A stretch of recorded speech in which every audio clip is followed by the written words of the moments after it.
Good morning. Salam alaikum. Sabah al-khair. My name is Salman Shaikh. I'm the director of the Brookings Doha Center. Thank you very much for joining us this morning on our next plenary session on ending civil wars. It's a great pleasure to have distinguished ambassadors and other guests joining us as well this morning. I will briefly introduce to you the guests to my left, all of whom really don't need too much of an introduction, and of course it is in the bio books that you have in front of you. Starting with Ambassador Bernardino León, who is of course the United Nations Secretary General's Special Representative and head of the United Nations Support Mission in Libya. He, of course, has had a distinguished career in the Spanish diplomatic service, which he joined in 1989, and, of course, also within the European Union and its structures. Bernardino, you have flown in the midst of the incredible work that you're doing with regards to Libya and the Libyan talks and the national dialogue. We're really, really grateful for you. I know you're just on the ground for just a very few hours that you've made this trip, so it's really a pleasure to have you. My pleasure also to introduce my friend and colleague, Ibrahim Sharqieh, who of course is the Deputy Director of the Brookings Doha Center and also adjunct professor at Georgetown University here in Doha. He has a distinguished career in academia following this, and also look out for his new book, which will be coming out hopefully soon with Yale, with regards to ending civil conflicts. Then it's my great pleasure to introduce Ambassador Mokhtar Lamani, who of course was the director of the United Nations Special Representative in Damascus from 2012 to 2014. Of course, Ambassador, you've had a very distinguished career in international diplomacy, not least with the Arab League, where you were also their representative in Iraq in around 2000, 2006, I believe, and also with the OIC preceding that. So thank you very much for joining us today.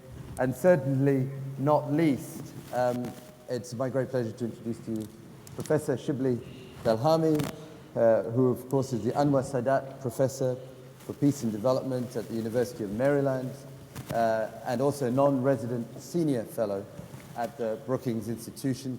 I'm sure many of you have read some of his best-selling books, such as The Stakes, America and the Middle East, as well as The Peace Puzzle, America's Quest for Arab-Israeli Peace, and of course the more later ones with regards to Arab public opinion and the reshaping of the Middle East. Shibley, it's great for you to join us. I'm sure you all agree that we have a great panel for this particular subject on ending civil wars. In many ways, of course, it is unfortunate that we are having this title after 4 or 5 years after the Arab revolutions started. But the unfortunate fact is that whether we are talking about Libya, whether we are talking about Iraq, Syria, Yemen, just to name a few, these are countries which are going through a heightened and prolonged period of conflict and what some would describe as civil wars. Let me turn to you first, Bernardino. What are the variables which are driving, in your opinion, the Libyan civil war? Is it just a purely civil war? Is it a regional aspect to it? Are there other endemic features within the society which have brought this about? Well, I would say that there are regional factors and local factors. We need to understand them because without the right regional policy and the right local policy, it will not be possible to help the Libyans or to help any of the countries in the region to get out of the war. I don't think we have a regional policy the international community needs to have this regional policy. If we have a chance to succeed in Libya, it is because the international community has agreed to support the proposals that the United Nations is doing, but is putting on the table. But at the same time, we're getting this support without a convergence in a regional policy.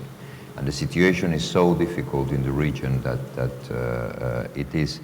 it will not be really, maybe I was going to say possible, maybe it's possible, but it's extremely difficult to tackle all these conflicts if the Gulf countries are going in one direction.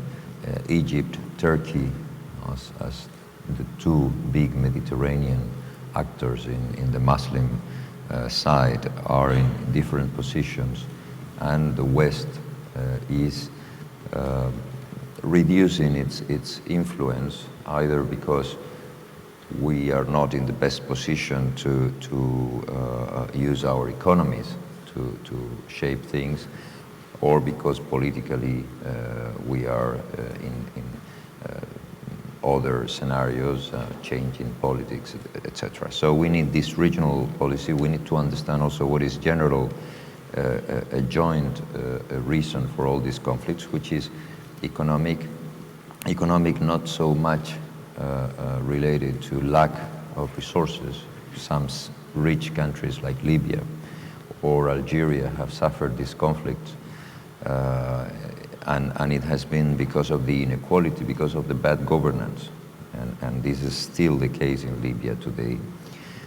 In other countries like Egypt or Tunisia, it was the poverty and the state of the economy, but definitely we need also an economic policy for the region to fight poverty and improve governance.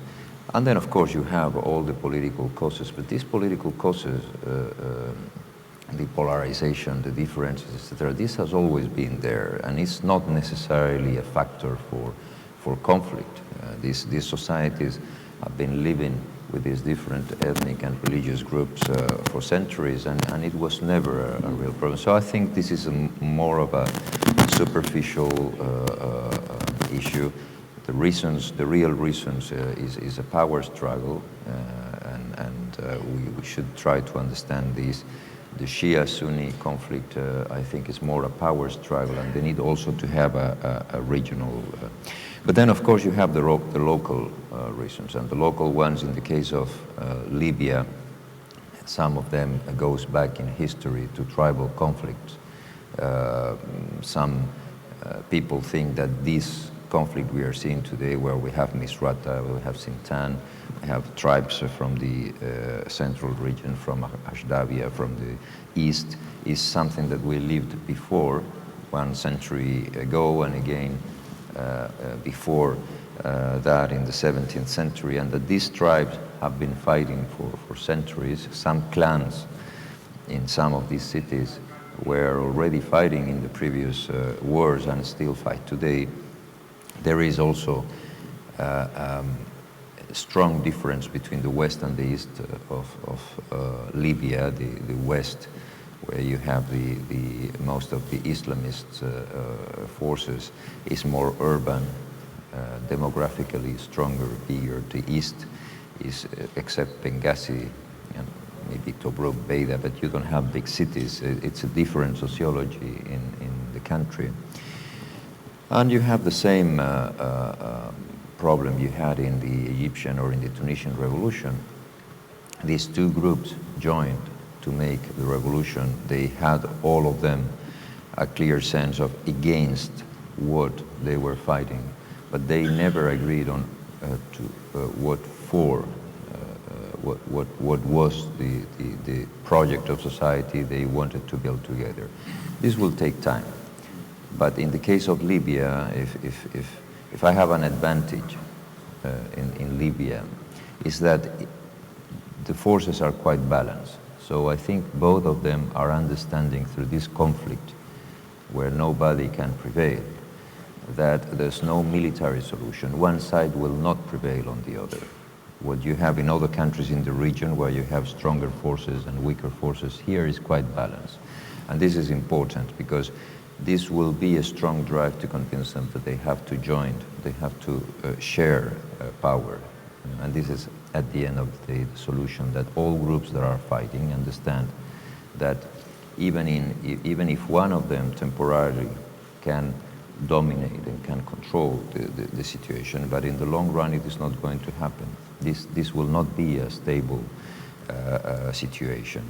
And I think this is going to happen in all the countries in the region. Unless they can share, this balance is going to be unstable and will bring new conflicts in the future.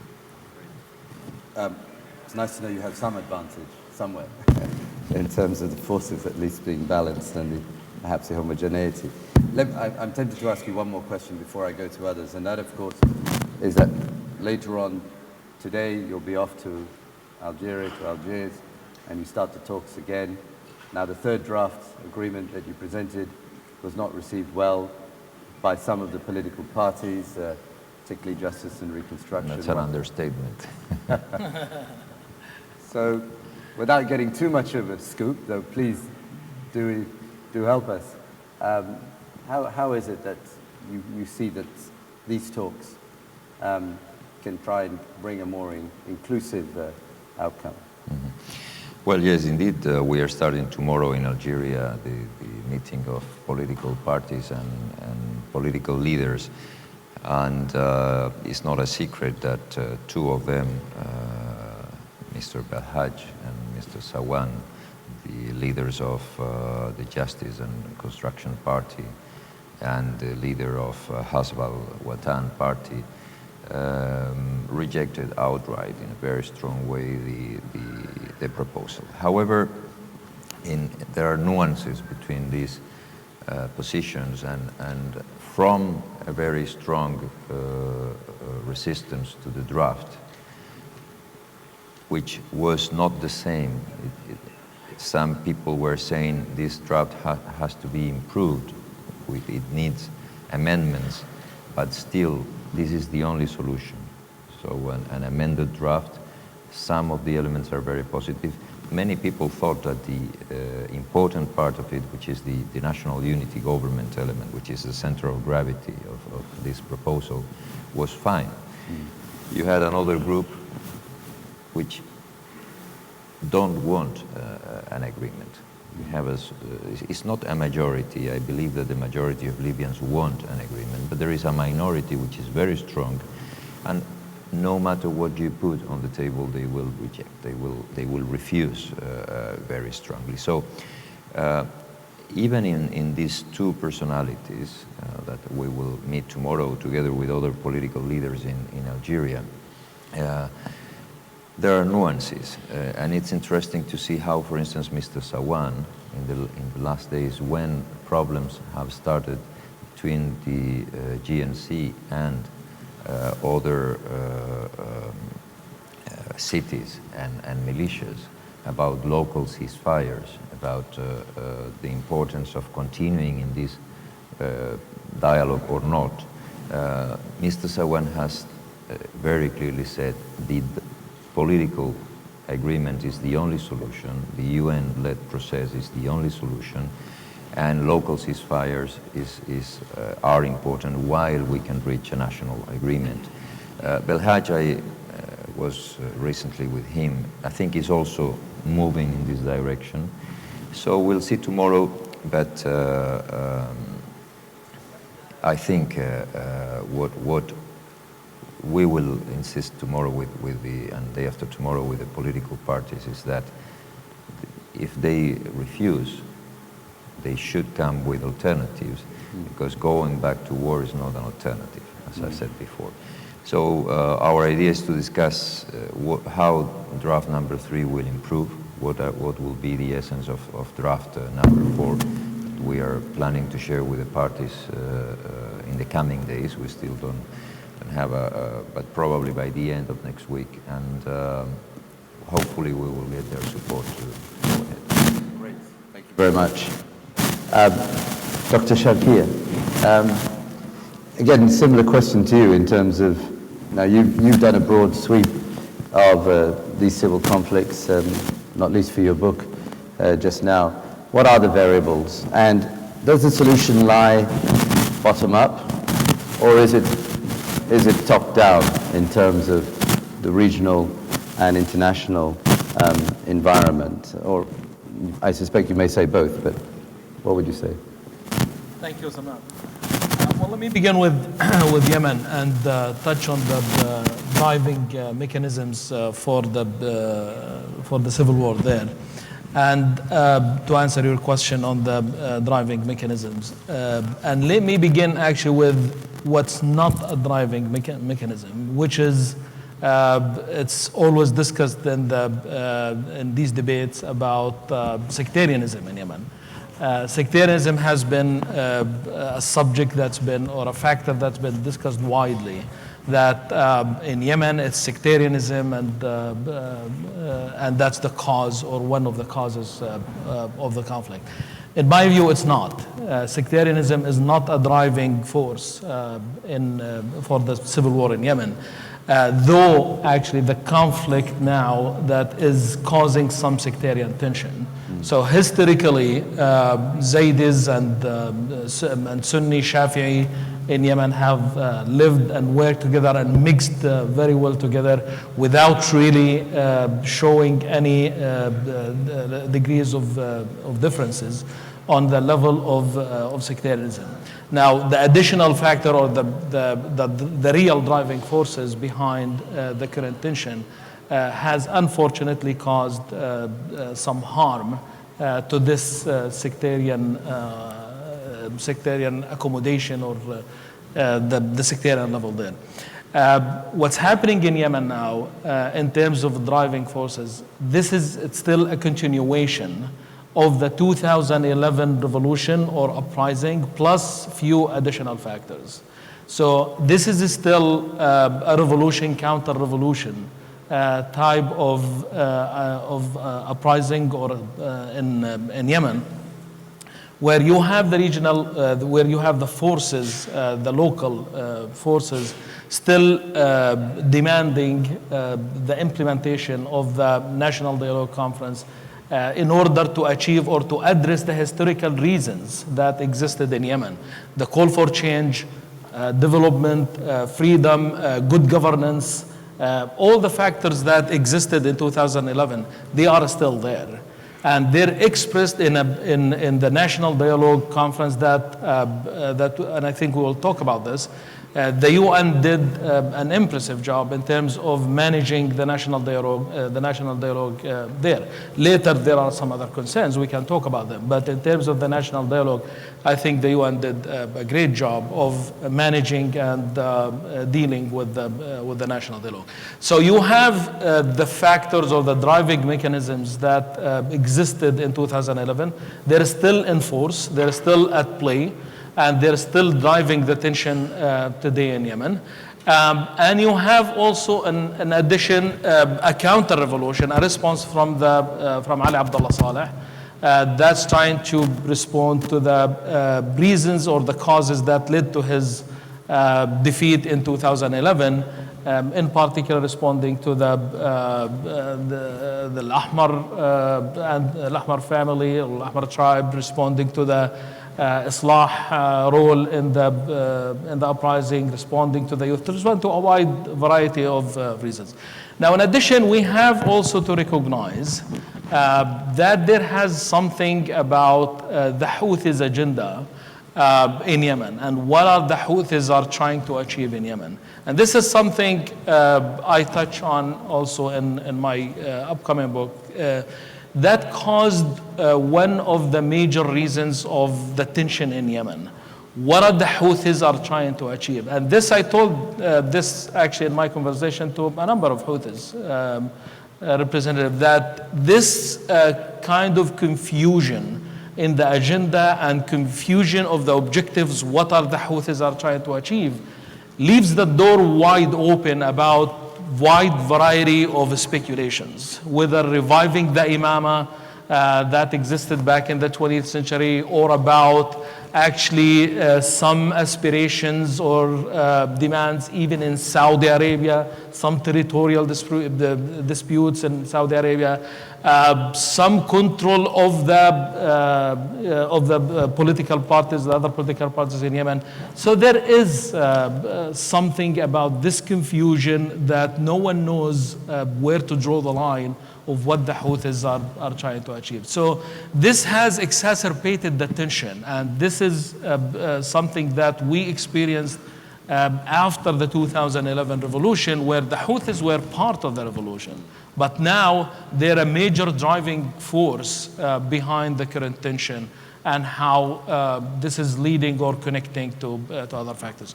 Now, there are other major factors, which is the regional dimension, and I think we will talk about it at some point. And there is also the U.S. policies that I think also we will talk about it at some point in this panel.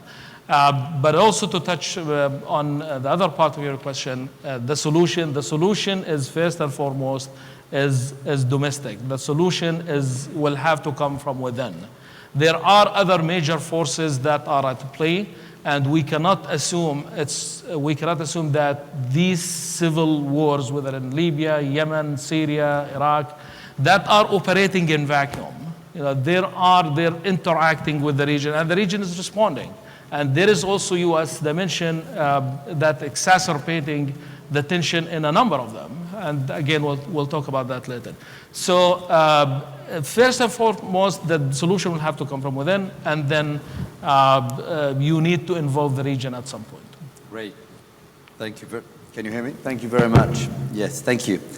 Yes, we've got a lot to talk about, though not as much time as I would like.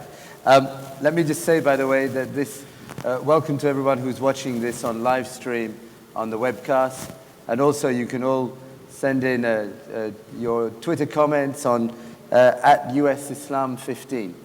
Now, Ambassador Lamani, let's cut to the chase with regards to Syria and Iraq. How do we stop this? How do we solve this? And of course, you've got great experience coming out of Damascus. Well, first of all, I don't know if we can call them civil wars, in this part of the world. In comparison, for example, what happened in the 30s in Spain, you have only two parties, the Republican and the Frankists from the other side. Here, there are some elements to be taken in consideration, and to ask ourselves, first of all, in the diagnostic, if things are not much more complicated. During the 90s, we have a new notion in international law about failed state. We have in Somalia, in West Africa, in some countries. But now, are we going to have a failed region with what's happening? There are some characteristics to be taken in consideration. I think the first one, all these crises, they become in the beginning local, except Iraq, exception of Iraq. Then they took other very important dimensions, a regional one and the international one. When I was in Iraq, as well as when I was in Syria, there are a lot of things in common between the two crises, but there are also a lot of differences.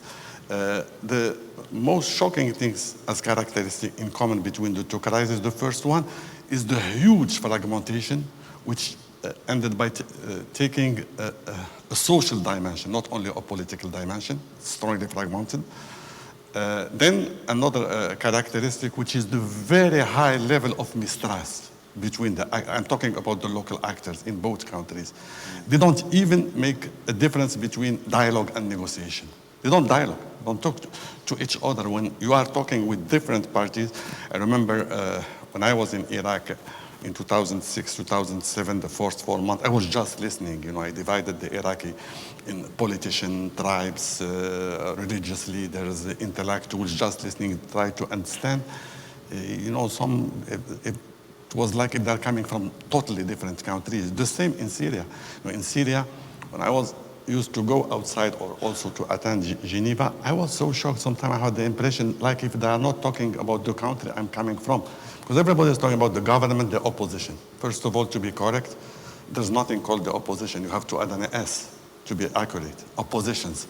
Then a huge other problem, what is the impact of these oppositions on the Arab groups? When I used to visit every Saturday, I used to go to a different part of Syria, meeting the groups. totally the demand. They were so different. And that was, I'm talking about 2012. Then I was witnessing that things are getting much more complicated than they were in the beginning, with the regional dimension, a lot of actors, very conflicting agendas, till something that I was asking myself, you know, trying to remember during the Cold War, the most extremists for any crisis were the Soviet and the Americans. The region, they want the problem to be resolved because they're scared that they're going to be. But in Syria, it's the opposite. The extremists are the region. The Russian and the American, they want to help it. Then what was mentioned by my two colleagues, sectarianism, and this new dimension that things are getting now, it's just horrible. And there are a lot of ingredients when you see on the ground, talking to the activists, talking to the normal people, to the society, that I personally won't be surprised if a huge genocide will happen. The ingredients are there. We do not have to forget that, you know, when I was ambassador to the UN, when the genocide of Rwanda happened. When you say, sorry to interrupt, when you say huge genocide, are you talking about between sectarian in Syria?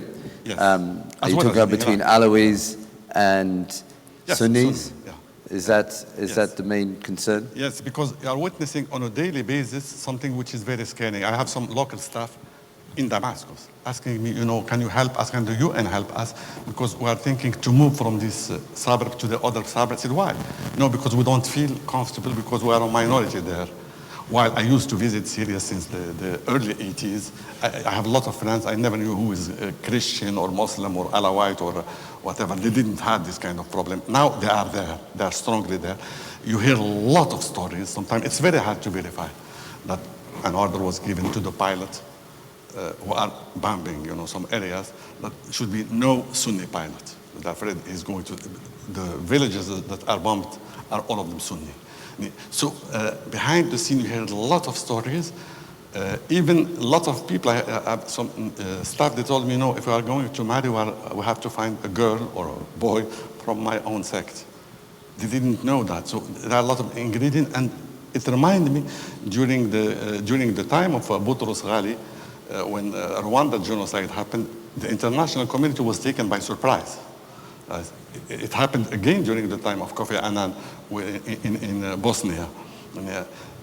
And you try just to make a parallel between the kind of ingredients that are leading to that. They are there. They are there. So again and again, asking ourselves, is it going to be a failed region? Because the effort that are done now, and I'm not talking about the complexities that were added by Daesh, by ISIL, by this kind of, if you take that in dimension and the way the international community is dealing, it's just reacting. You know, even the coalition that was led by the Americans is just a reaction after taking Mosul. We are not proactive. The initiative is in the hand of Daesh. So things are running very, very fast. The changes I was witnessing in Syria are on a daily basis. I tried to have a data just about what they call brigades. There. I counted more than 2,000 different brigades. Of course, brigade has no military definition. It can be 5 people as well as 30,000 people. Then the changes, people, how they are moving because of the regional agendas with Hezbollah came, with Iran, Turkey, Saudi Arabia, all these kind of things that are happening are just scaring. Sometimes you got even the feeling that they are not understood internationally the way they should be. They have to be understood. Thank you. Thank you very much. As you know, I focus a lot on Syria, and I can ask you all day, but I'll move on for now. Now, let me also recognize Ambassador Eric Chevalier of France, who, of course, was France's special envoy and ambassador to Syria, and also Robin Wetlaufer, who is the Canadian special envoy. So there's a lot of expertise on this area in the room, I know. Thank you. Shibley, let me ask you, again, this question. Are we talking about civil wars, or are we really talking about regional proxy wars? Well, first of all, thank you, Salman. Let me start by congratulating you and Ibrahim Sharqieh and your colleagues for building Brookings Doha into a very important and influential think tank in the region. Thank you very much. Really well done. It certainly isn't only civil war, and I think that's part of the problem even in the definition. because what we're seeing in almost every one of the countries that we're discussing, multiple problems. We know that a lot of the Arab uprisings started as a people against a failed government, for sure. So there's that element of it. There is the civil war element, but there is, more importantly, a proxy war element to it. And that proxy war element to it has to be the starting point, in fact, of discussion when we're looking at addressing the ills. Even if you look at it from the point of view of civil war, the outcome of any civil war has strategic consequences for every government in the region, which then has the incentive to intervene. If you look at the Iraq situation, with the disintegration of the state and the rise of sectarian conflict, it provided certainly an opening for Iran to have influence in Iraq. It created so much insecurity in GCC states that inclined them not only to want to intervene in Iraq, but I would argue to want to intervene in Syria because of that expanded influence later on. And the trouble of the Assad regime inclined Iran to worry about the consequences for its more important ally, Hezbollah in Lebanon. So it's very hard to disentangle all these issues. In fact, if you look at all of the cases of the Arab uprisings, with the possible exception of Tunisia, while they started as a popular revolt against failed governments, there was always, in every single country, there was certainly a major element of that, and they were probably spontaneous. But if you look at how they unfolded, and in some cases, look at the outcome, where there is an outcome to be assessed, you cannot understand that evolution without understanding the role of the outside world. Start with Iraq. Obviously, the mess in Iraq is a function of an American-led intervention, an outside intervention that has led to what we saw. And how that unfolded, we now assess, did the U.S. make mistakes? Did the partners make mistakes? Where did we go wrong? It's very hard to understand that without understanding the role of outside parties. In Libya, Gaddafi fell due to major international intervention. In Bahrain, the outcome was in part decided by the Saudi support for the king. In Yemen, we now have a Saudi-led intervention. If you look at the case of Syria, it's very obvious that there is that component, which is people against an authoritarian regime. There is the civil war component, but much of it is a proxy war. It's impossible to understand what's happening in Syria without understanding the global picture. Look at the Russian resistance to a Security Council resolution very early because of that tension between Russia and the United States. Look at the unfolding of the aid to the different parties, the Iranian role, the Saudi role, the GCC role, the neighboring roles. So it's clear that what we're labeling as civil wars is really unjust to capture the complexity of what we're facing. And in fact, I would suggest that if we want to look at, quote, how do we end civil war, we can't just look at the literature about civil war. I mean, there is a literature on that, obviously, and often it does have an international component. And sometimes civil wars don't end just the violence end. Look at Cyprus, for example. You know, yes, fortunately we don't have fighting, but it's not exactly that was resolved. I would suggest that the path to ultimately to a solution in Syria, unless somebody suddenly wins and no one can control it, unlikely, because it's always going to be a function of international support. The one place to start is some international coordination that addresses the strategic grievances of each party. Unless there is some kind of an Iranian-Saudi understanding on Syria, and a Russian-American, obviously this is shorthand, it's much broader than that, understanding, I cannot imagine a stable outcome in Syria. I just can't see it. How likely is an Iranian, Saudi, Russian understanding and U.S. understanding? And that's been part of the problem, obviously, and I'm not suggesting that it is likely. What I'm suggesting is that's where the effort should have gone. And I happen to think perhaps we could address the question about the American role in the international community. I happen to think that there were opportunities early on for coming together that are now being lost. So I don't want to suggest that it's easy, but that also means that if it's not likely, it's also unlikely that this civil conflict will be resolved. Thank you very much. I want to get a little bit more onto solutions, and we have two very distinguished diplomats here, both with very long distinguished UN and other careers. So I want to ask you, Bernardino, and you, Mokhtar, particularly, in the practice and the art of diplomacy, there's always this phrase, you come to a moment of rightness, a sort of a mutual hurting stalemate. In your experience, Bernardino, are we getting close to that in Libya? And with you, Mokhtar, is that something, particularly in the Syrian context, that you can see? Or do these things have to play out? Do these things have to play out? And is there more? And in many ways where perhaps one side actually gains the upper hand, which then opens up that possibility. Bernardino. Well, I think we will see, as it has been said before, opportunities. It doesn't mean that everybody is convinced at a point of something, and this remains as a strong conviction. It is happening now. There have been, first of all, effort from Fajr, Libya, to attack Sidra, Ras Lanuf. This started in January, and they failed. And then there has been also an attack on Tripoli from Warshafana region that also has failed. So there is a moment in which both sides understand that they are not overwhelmingly stronger than the other side. So in this moment, let's say that they realize they are strong enough not to lose the war, but they are not strong enough to win the war. So it's a good opportunity. Most fighting groups are now supporting the political solution.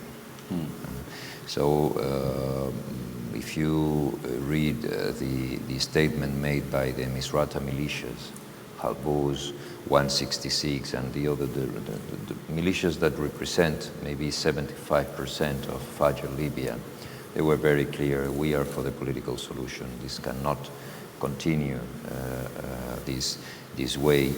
And also there is another security aspect, which is Daesh, which is also becoming increasingly important in Libya, and it's attacking both sides. So it's becoming paradoxically a unifying factor for the two camps.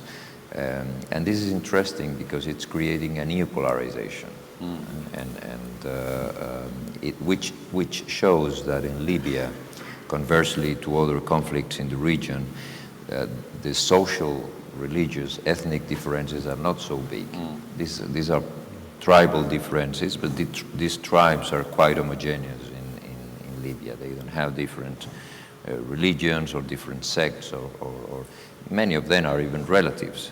One of the striking things in Libya is that whenever you, after fighting for months, because they hate each other so much that it seems impossible even that they get in the same room, as soon as they are together, they start to hug each other because they are all families, relatives, and they know them, they know each other for years. So it's not such a diverse society. So these opportunities there, they now realize that militarily it will be needed a huge change in one of the parties. To do this, they continue to prepare for war. They know that an agreement is difficult, but also they are now understanding that an agreement and a unity government might be acceptable, which was not the case some time ago. And I think this is not because they have seen the light, but it is because they have understood that in military terms, because of Daesh, also in economic terms, the economic situation, the humanitarian situation is getting worse. So the social pressure, which 7-8 months ago was, let's support our martyrs. Today is the martyrs, is the society, the people who are suffering people who have problems to get food or medicines in such a rich country as Libya. So they are not anymore supporting this fighting. So definitely the opportunity is there, and this is what we are trying to benefit of with this new draft that we are going to launch to present next week. Thank you very much. Mokhtar, I'll ask you a similar question, but also add to it the UN's role here. There has been some criticism that the UN has taken too statist a position. So it has dealt with Bashar al-Assad and its government, its ambassador in New York, as well as an office that you led in Damascus, as if that this is the sovereign government, this is the man that we still have to deal with. Whilst on the other side, you know, there are a diffuse bunch of opposition people, and we haven't seen the same set of structured relations. That it's, in many ways, it's been an unbalanced approach, especially with a government which, by all accounts, has been killing a lot of its people. Yeah.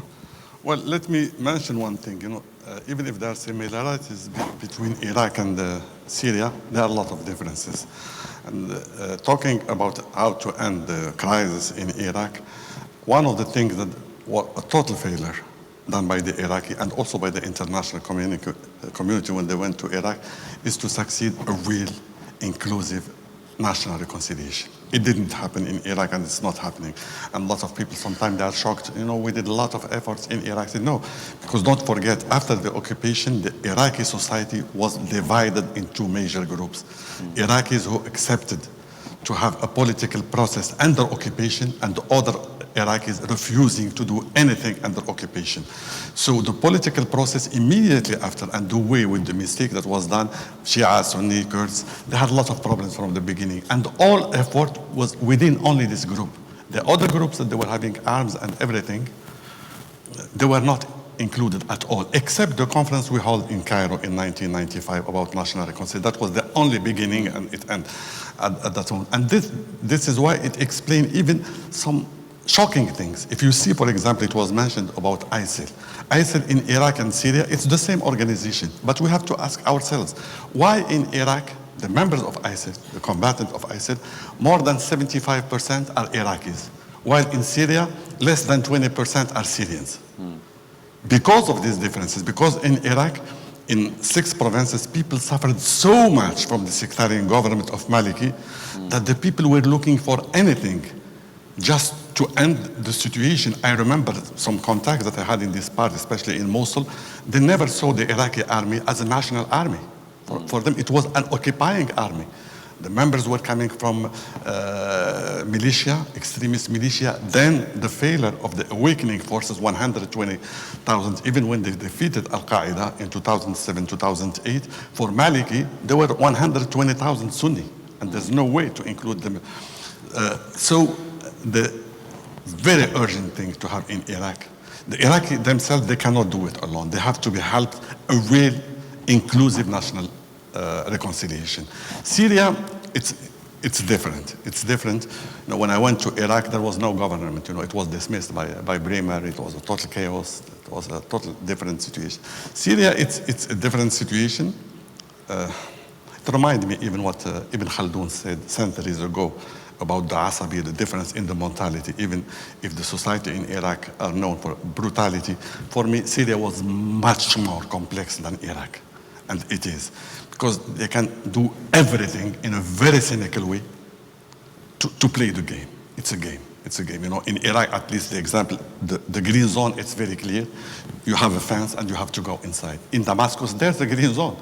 The situation in Yarmouk is totally different than the situation in Maliki. In Maliki, it's a green zone. But there's no fence.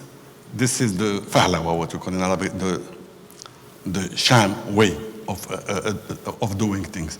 And you saw it how the regional forces and the regional agendas that are strongly conflicting, how they are brought in, and it's still becoming bigger and bigger and bigger. About your question about the UN, I don't think it's the problem of the UN as UN. It's much more the member states of the UN and Security Council and conflict that are there. This is why they cannot move. Look, until now, everybody is sticking to Geneva Declaration. If you read now Geneva Declaration, that was, about 4 years ago, the world now, everybody is talking about Daesh and terrorism and how to deal with it.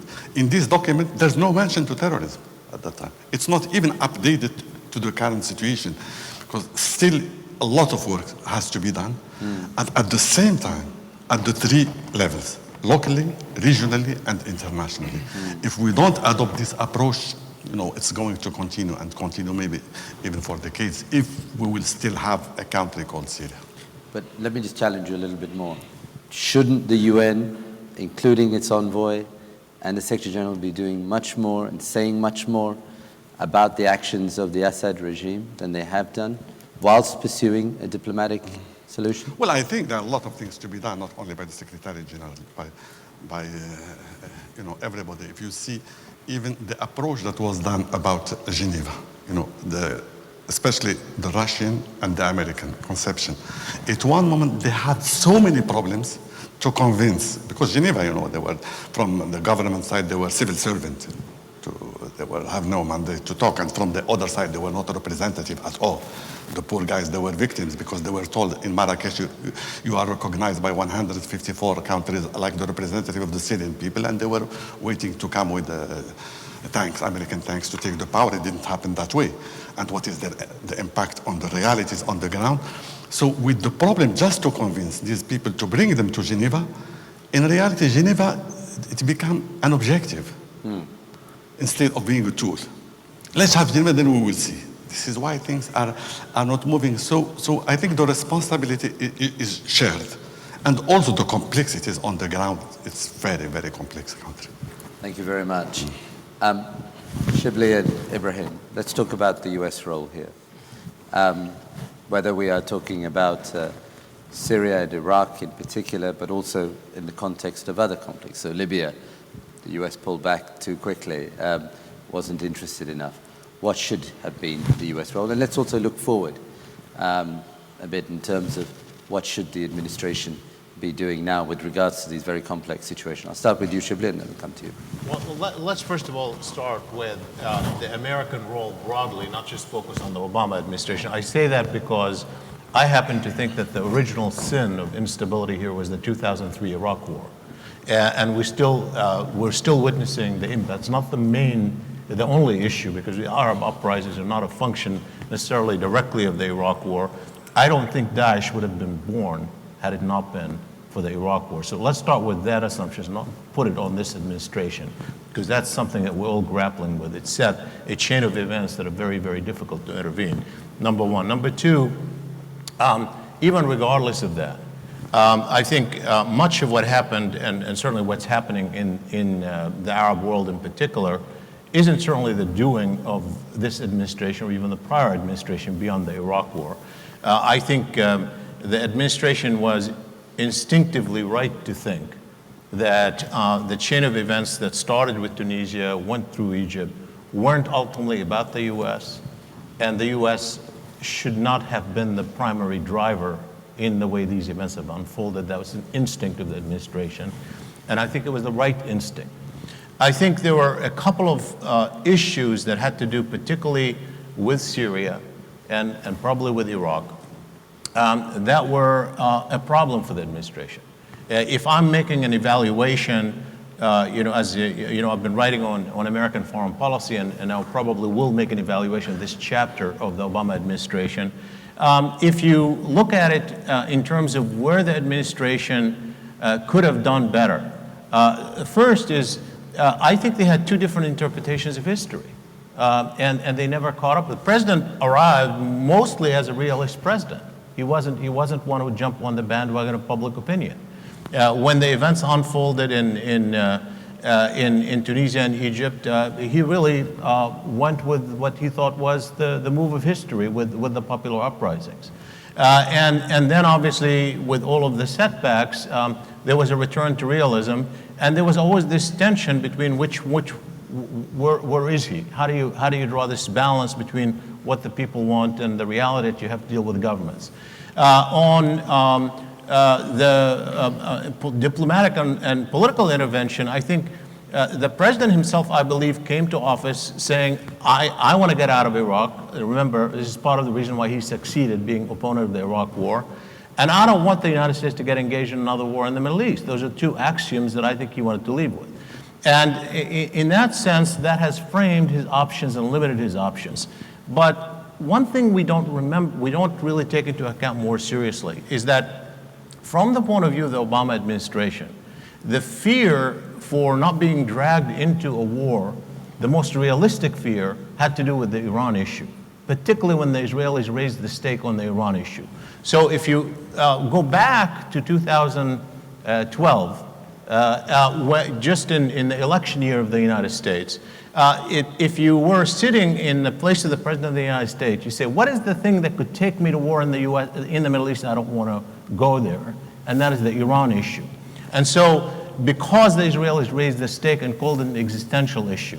And so in some ways, that became the top priority for the United States of America, is essentially dealing with the nuclear issue as an existential issue. Here's where that became a problem.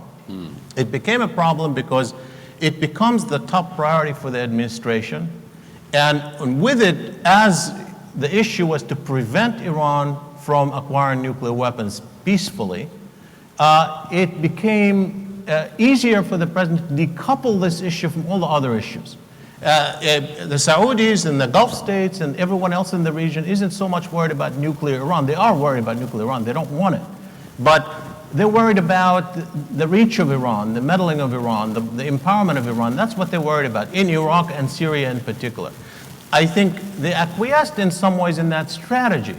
And I think the administration's focus on the nuclear issue, just strictly as a nuclear issue, took away from its ability to to put more effort into diplomacy, particularly on the Saudi-Iranian issue in Iraq and in Syria. So I think that is something that we need to sort out. And particularly now that we're coming upon a possible deal on the Iran nuclear issue, how this will happen, I think it'll have strategic consequences. This could close some opportunities, but could open up new ones. Thank you very much. And of course, in a place like Syria, some of those questions will be asked rather quickly. So you have in the north of Syria right now a variety of forces fighting each other, the regime, the mainstream opposition, which include the Islamists, but then you also have Daesh. And the big question is, if Daesh is attacking the opposition, does the US come in? Or others in this respect? Or what about if it's Daesh is attacking Damascus vis-a-vis the regime? So all these questions are pretty much around the corner in this respect. Ibrahim, please. Thank you. And I'm glad you asked this question right after your question on addressing the driving mechanisms behind this tension. And let me share this with you. I was in Sana'a in 2012, just a few months after the removal of Saleh from power. And when I was there was electricity outage, like literally every 1 hour in Sana'a. So people were just constantly fed up with the situation there. And the basic services on water, electricity were not available. And as we started talking about driving, the driving mechanisms for change and good governance and development that drove the 2011 uprising, this situation, the transitional government has done everything but not addressing the driving mechanisms that drove the uprising. Now, the transitional government that came right after Saleh, it was under the pressure of the US, right, is to deliver or to address one major thing in Yemen, and that was security. Right? Security, Al-Qaeda, that was the only thing that the transitional government that was able to deal with. Just right after the transitional government started after Saleh, we started to see the Yemeni army moving towards the province of Libyan, where Al-Qaeda was there, and in a record time was able to deal with Al-Qaeda in Yemen and force Al-Qaeda outside of the province of Libya to other places. So it has the full support to deal with the security issue, with the Al-Qaeda issue, as if the 2011 uprising was about Al-Qaeda. It wasn't about Al-Qaeda. Yemenis, when they started the uprising against Ali Abdullah Saleh, the causes of the uprising, they were not about Al-Qaeda. Yemenis are not fans of Al-Qaeda, of course, but they're not fans of US policies either. So the demands, the real demands that drove the uprising were totally neglected. And now, almost 3 years after the removal of Saleh, the only achievement that transitional government in Yemen was able to do was on the fight against Al-Qaeda in Abyan, and it was temporary even, because Al-Qaeda came back in a much stronger way than before.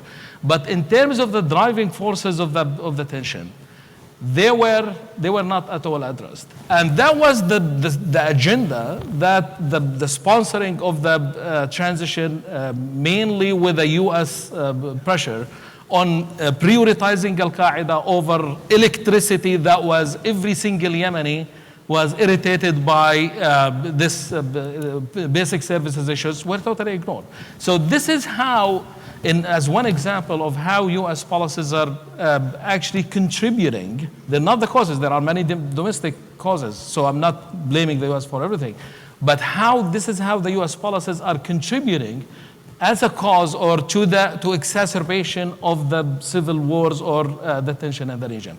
In Libya, right after the removal of a security system or a structure in place, it was a repressive and oppressive regime, but it was a regime in place. Then you remove this and you leave the door wide open for all the problems to erupt in Libya. And Libya was totally ignored right after the removal of Gaddafi, and after constant demands by the transitional government, and it took until Ali Zidane was kidnapped in order for the NATO to pay attention to what is going on. So that was, and then the response is providing Libya with 12 security advisors to be based in Brussels. So that was the response, the NATO response to the security problem in Libya. I agree totally with Shibley. The sins of the conflicts or the wars started with Iraq back in 2011, so I don't have to elaborate or to add more on Iraq. But this is extremely important, is also not to forget the elephant in the room, actually, the Palestine. And whereas US policies actually that are a hindrance to Palestinian reconciliation between Fatah and Hamas, and in order to bridge this gap. So the US policies has been active in preventing a reconciliation in Palestine. So this actually leads us to the solution, and this is important if you just give me a couple of minutes, because this has been a central theme here in the debate, and was also discussed yesterday about whether going to the US for solutions or where do we draw the line, with US intervention or with US policies. And I agree totally with Dr. Fakhro that we should not be going to the US asking for solutions to these conflicts. Solutions will have to come from within. So solutions will have to come from the region. So US policy, to see that it's providing or delivering or tailoring solutions, these will be, with all due respect, bad solutions. Imported solutions, they're never solutions. Solutions will have to emerge from within. And we have the prime example, Tunisia, where the solution is emerged from within. It wasn't delivered by Kerry, it wasn't delivered by, with all due respect to the UN, it wasn't delivered by the UN, but it was developed by the people themselves. The US policies here are to blame, or to be, the issue here is to adjust these policies, not to contribute to the causes or to these civil wars in the region. And again, I'll go back to Palestine, because I think the US policy there, again, the elephant in the room, has been a major reason for preventing a solution in Palestine. And a solution, with all honesty, I don't trust that an American solution delivered in the case of Israel-Palestine will be a fair or sustainable solution. I think any solution there will have to, or the likelihood will perpetuate the conflict rather than address the underlying causes of the conflict there. So the demand here, and where we draw the line, and I promise you to end, is for these U.S. policies to be adjusted, not to be a cause or a contributing cause to tension, because that's what prevented a solution in Palestine of the unlimited support, unconditional support of the U.S. policies to Israel, to one party, that prevented that vetoing any solution in the UN. So the solution, the demand from the U.S. today is not to continue to protect Israel in the UN, and to veto the settlements and to veto the Palestinian state, because that is what will contribute or will continue to drive the conflict there, and not asking for solutions, but not to contribute to the causes of these wars. Thank you. Thank you very much. You raised an important point with regards to security and, of course, how you deal with Daesh and other extremism in this regard, and whether this is really a symptom of a bigger cause and how you deal with that. So, and this is something perhaps we can address as we continue, but I'm sure I've been doing a terrible job, so let me hand it over to all of you. If you've got questions, please just raise your hands and introduce yourselves. Let me again say that for our Twitter followers, we're on U.S. Islam 15. I want to give the first question actually to Deborah. Deborah, would you like to ask a question?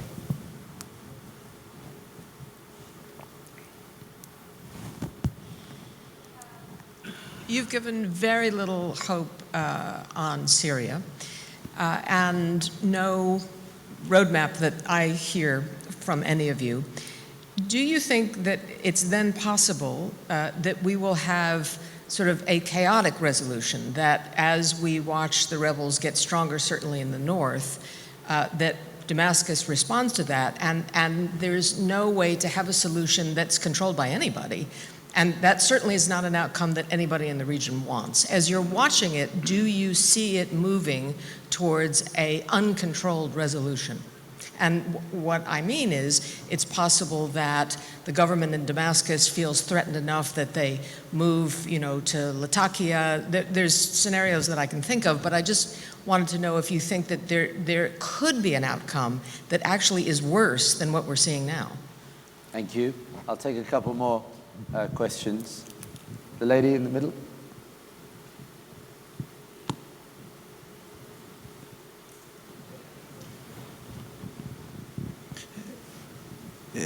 شكرا الأول. أنا أسماء شكر صحفية مصرية. My name is Ashma. I'm an Egyptian journalist. I very much benefited from the information. I have a question about Egypt. Egypt, which is very important for the stability. 1, 2, 3 translation. 1, 2, 3 يرجى تكرار السؤال. My question is about Egypt. In your discussions, I did not see that you mention Egypt. So my question is to the specialist here, is the events that are taking place in Egypt, how can we describe them? What do they call them? Especially of the events in the streets, and after some of the external support the government's getting, especially the shameful role played by the Arab Emirates. So how can you describe what's happening in Egypt? In Egypt, we have an army that is killing any opposition, whether Islamist or revolutionary. We have in Egypt executions, and I'm sorry to go into details of these things. We have so many executions. We have politicized the judiciary system. The army and the police are killing the people in the streets. So I want to, how do you describe what's happening in Egypt? Are this a war by proxy in Egypt, or can we call them a war? I only make another addition about the question of Salman. Salman had asked as I'm a journalist, I will reformulate his question. Is it possible that USA might make a military intervention if Daesh attacks the opposition in Syria? I would like to reformulate the question by saying, is it possible that the US can intervene militarily if the armies attack the peoples? And I don't expect that America will do such a thing, but just a question, and it's reformulation of the question of Salman. The gentleman here, please, and then I'll come to you later. Please. And if I can, we've got a short amount of time, so please, if you could just stick to a quick question. That way we'll be able to get more from our guests. Okay. Excuse me, ask my question in Arabic, would you like? Please. أهلا وسهلا. I am from Arab Qatari newspaper. The question to Stan Bernardino. Tomorrow you'll be going to Algeria for another round of negotiations for Libya. What is the responsibility of Algeria and Morocco in the Libyan case? You are leading the negotiation in Algeria and also in Morocco. There is a competition between the two countries without any coordination. Both are competing. So don't you say that is one of the reasons of the failure of negotiations in Libya? And we hear that everybody agrees that all the countries of the region were living in a sort of stability despite their sectarian differences in the past. That's why the countries that had no revolutions, Algeria and Korea, they said we were against these revolutions. The revolutions have led to this sectarian conflicts, and the continuation of these two regimes has led to stability. Do you think the stability of these countries is because they refused their revolutions, or just this is a fragile stability? Please. I'd just like to ask more, Barbara Platt-Asher from the BBC, just more specifically your opinions about U.S. policy in Iraq and Syria. As you probably know, after the fall of Ramadi, there's been a lot of criticism about what the U.S. strategy is. Does the U.S. have a strategy? And you referred to it sort of generally about, not looking to the U.S. for solutions, but not causing problems. One of you said that the coalition was just a reaction to Mosul. But I just wondered if specifically you could refer to the strategy and what it should be if you think it's not working. Thank you. Thank you. We'll quickly come to another round, Ian and others. Let's quickly just go through. I think a couple of those questions were geared towards you, Bernardino. Well, Algeria and Morocco are not competing on everything. These are countries which have important differences on some issues, but on some others they are cooperating. They have similar policies, for instance, about the threat of Daesh, Al-Qaeda, and other terrorist groups in the region, and I am sure there is very much cooperation between them on this issue. And the same about Libya. Libya talks are led by the United Nations. We agree with the parties where they can meet because of security reasons is not always possible in Libya. Whenever it's possible, we try to meet in Libya, and I'm sure you follow the Ghadames meetings. But the last week's decision was to go outside Libya. And you have different tracks. One of them is the political parties, political leaders.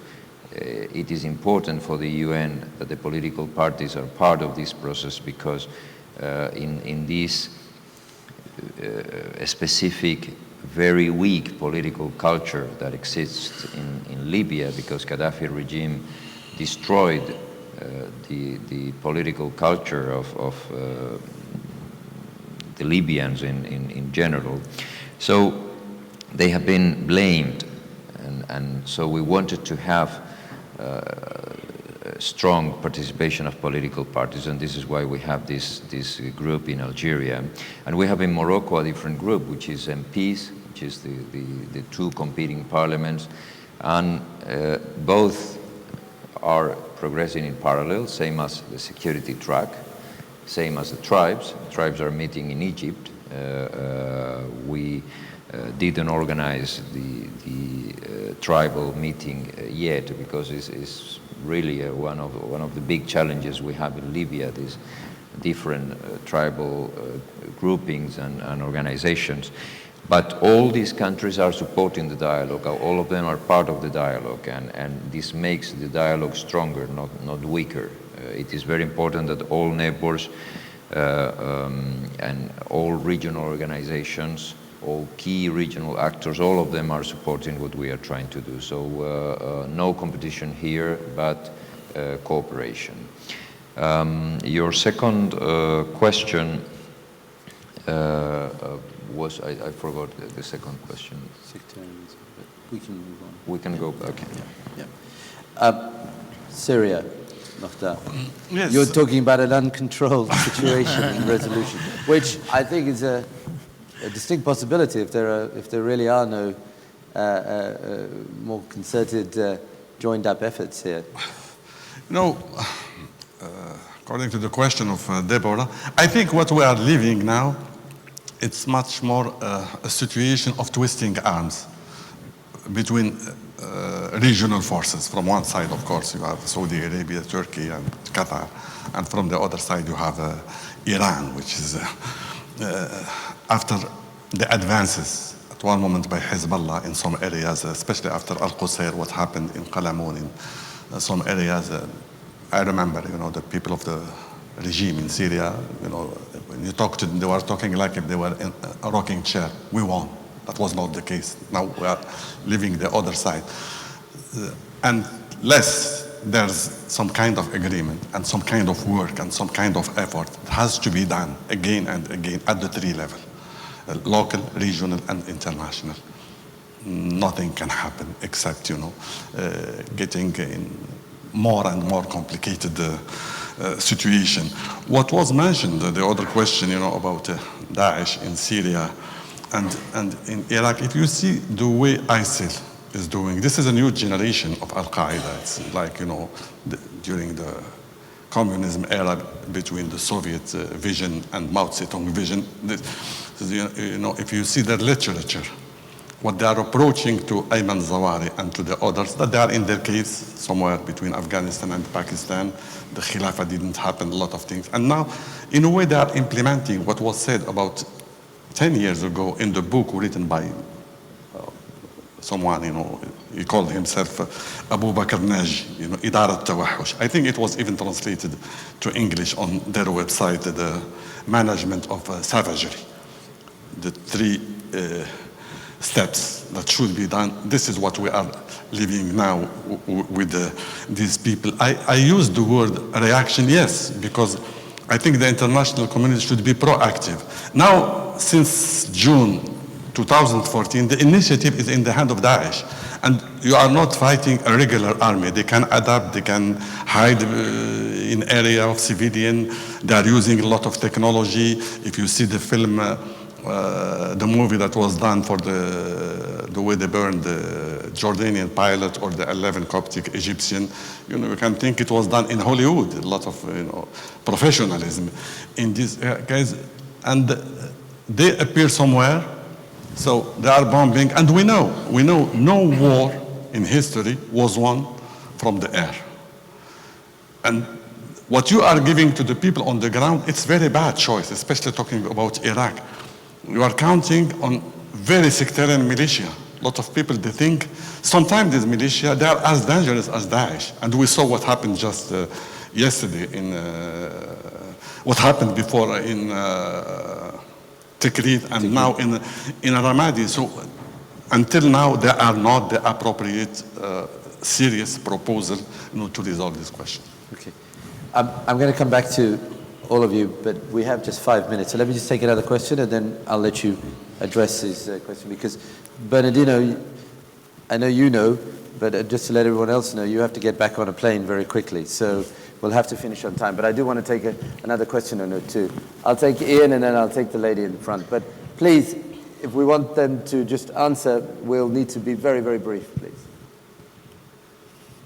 Thanks. Ian Black from The Guardian in London. I know we've already talked about this, but I want to press Ambassador Lamani, if I may, on Syria. You said two things that were really very striking. You talked about the risk of genocide. I'm sure you choose your words carefully. And you talked about how the conflict in Syria, the war in Syria, could go on for decades. It's a very alarming combination of ideas. Can I press you? You talked about Rwanda, making a comparison between then and now. What would happen if, in that dreadful eventuality, there was something like genocide in Syria, and we look back at the history, the failure of international and regional efforts to contain the crisis?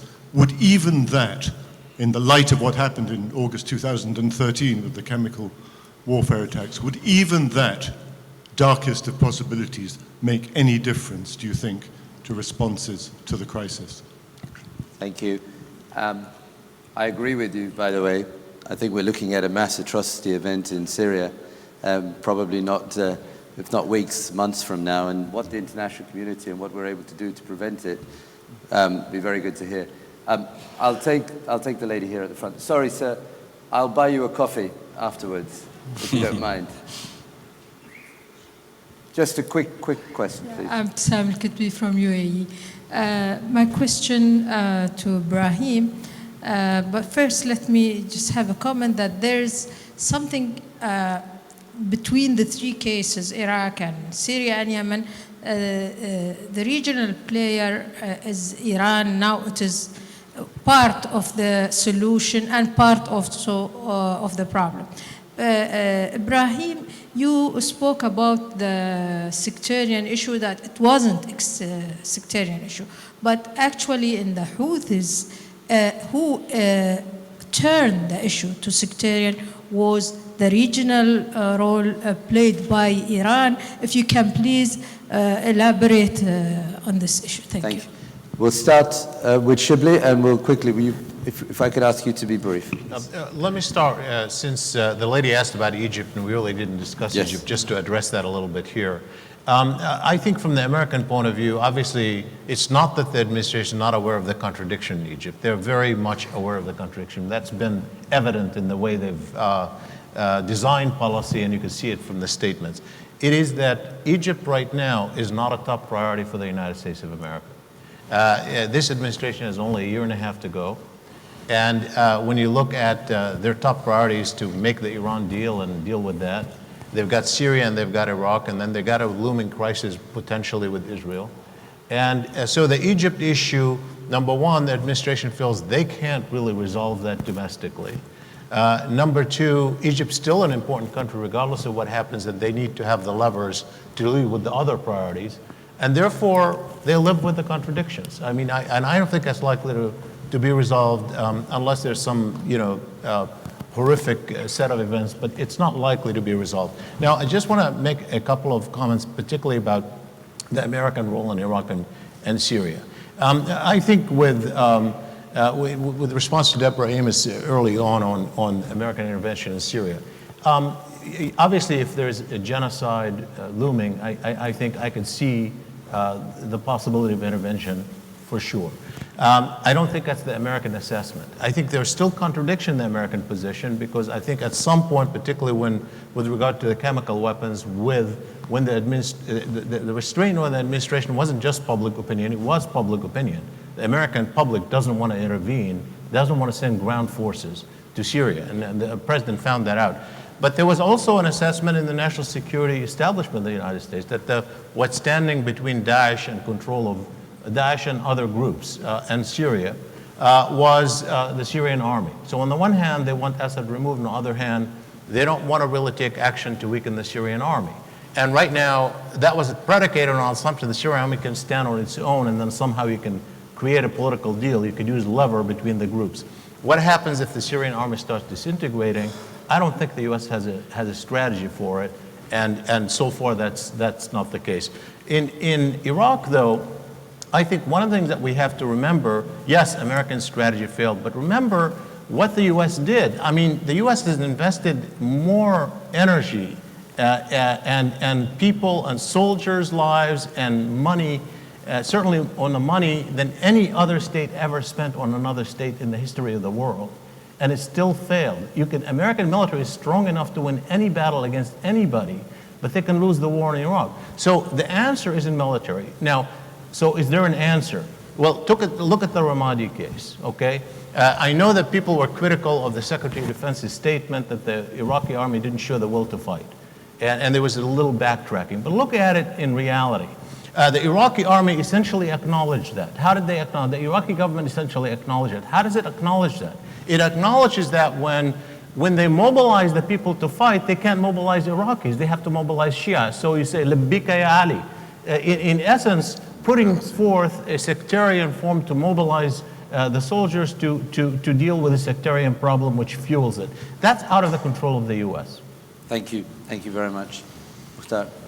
Yes, about, I use the word genocide, and I'm scared, it can go into happen. I was living, on a daily basis, some very small details while in Syria. Let me give you an example. I was approached once by a guy and asking me to interfere with a group, armed group in Sharqieh in the north of Syria because his son was in the army, was taken by that group. They took two groups. This is the story. He gave me the name of his son. It's something, Ahmed Muhammad Ali. It can be Alawite, can be Sunni, can be Shia or whatever. His friend, his family name is Al-Ali. Al-Ali is automatically Alawite. So he was telling me the story when they took the two soldiers, immediately they killed the clear Alawite. The other one was also Alawite, but with the name, I'm Sunni. So they took him since he was Sunni. Maybe they were negotiate with the government in a kind of exchange. With stories like that, you have hundreds of hundreds. When I visited the armed group in Zabadani and I finished my talk with them, I was living back immediately because our hotel was attacked. A guy who defected from the army told me, can we ask you to do us a favor? I said, sure, if I can do it. He said, we want you, if you go back to Damascus, to address the Alawite and to tell them it's better for them to leave the country. If you come there, we're going to slaughter all of them. So you hear a lot of stories that are not reported by the press, that are not reported, but they are real, and they are becoming more and more. Thank you. Mokhtar, I must say, in my own experience, I found that Syrians have been very much stressing that they are Syrians first, and that there is a latent nationalism which still seems to bind people, but your own experience points to something different, and I think it's worth taking note. This is for a longer conversation. Thank you. Ibrahim. Thank you. Not sure how much you can say in 2 minutes, but I'll try. You have 1 minute. Okay. All right. Well, just very briefly on Egypt, I'm not sure if the U.S. has any solution to deliver in Egypt. I don't think so. I don't think the U.S. has any solution to offer in Egypt.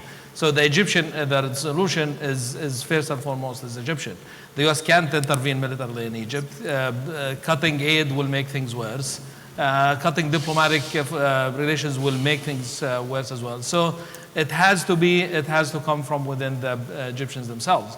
Now, however, this is not to say that the U.S. also is completely off the hook, because there are democratic principles or democratic processes and commitment by the international community that have to be taken on the democratic principles of change in the region, that the U.S. and the West in general actually has failed to do that, is to stick to the democratic process and to take a position on Egypt. That hasn't been the case. On the case of Iraq and the U.S. policies... Tell us about the Houthis, just quickly, before otherwise I have to... But just on that, I would like to mention very quickly on the Iraq and the BBC question, is that I would like to see if there is any difference between the U.S. coalition in Afghanistan, that after 15 years and the outcome of to deal with or to handle Taliban or all of that, and in Iraq today. I think we are living an era of failing solutions by governments. So governments are not able to deliver, or the top-down approach, this is failing, and we have to look at bottom-up. On the case of the Houthis and the case of sectarianism, I still stick to my position, and strongly, this is not a sectarian war. Sectarianism is not a cause. And I refer you actually to the paper by my friend and colleague Greg Goss on the Cold War in the region that talks a lot more about this. The regional factor has seriously, yes, Ibtisam, exacerbated the situation in Yemen, and sectarianism has emerged not as a cause, but a conducive factor, a contributing factor that has been used by the various parties in order to make things worse. But the causes are more on the regional level. If we took it, it's more of a Cold War or a conflict over power and resources and all of that. So, thank you very much. Bernardino, just quickly, and particularly the UN's response when we are looking at such difficult scenarios around the region. You've been in the midst of it, you're working with the Secretary General, particularly on Libya, but there is a series of looming threats. Is there anything you'd like to say that just towards the end? Well, I agree with something that was said before, that one thing is the United Nations and something different is the member states and the Security Council. And it's for the people sometimes it's difficult to make a difference. The UN, as a secretary, as an organization that has experts trying to help, is doing the same thing everywhere. However, the dynamics in the Security Council are different, and if there's no joint approach and the Security Council is not strongly supporting what the experts, the diplomats, the mediators from the United Nations do, then things, not only things doesn't work, but also it's difficult for the people to understand what is going on, where is the United Nations. Let me say that in the case of Libya, here I'm also lucky, if I can say so, because I have a strong support of the Security Council. In Libya, Russians, Americans, Chinese, and the rest of the members of the Security Council, all of them have, France, UK, etc., have the same views, and this is very important. If what we're going to present next week is successful, it will be because the Libyans can accept it, because the regional actors can accept it, but also because there is the same approach in the Security Council. Thank you very much. And with that, I want to thank the panelists. I think you've raised some important questions, both from the bottom up as well as the top down, as to how we deal with these civil conflicts, whether it's the economic and governance side, or whether we are, and the responses to that. Particularly you talked about an economic policy for the region. Mokhtar, you raised the specter not just of failed states, but of a failed region. And of course, the looming dangers that come from that. And of course, we've had a lively discussion when it comes to what the US should and shouldn't be doing in this environment. Let me thank, I'm sure you'd want to join me to thank our guests. I will buy you a coffee at the end, sir, I promise you. But let us thank the guests, because Bernardino, I know you've got to go, so thank you again.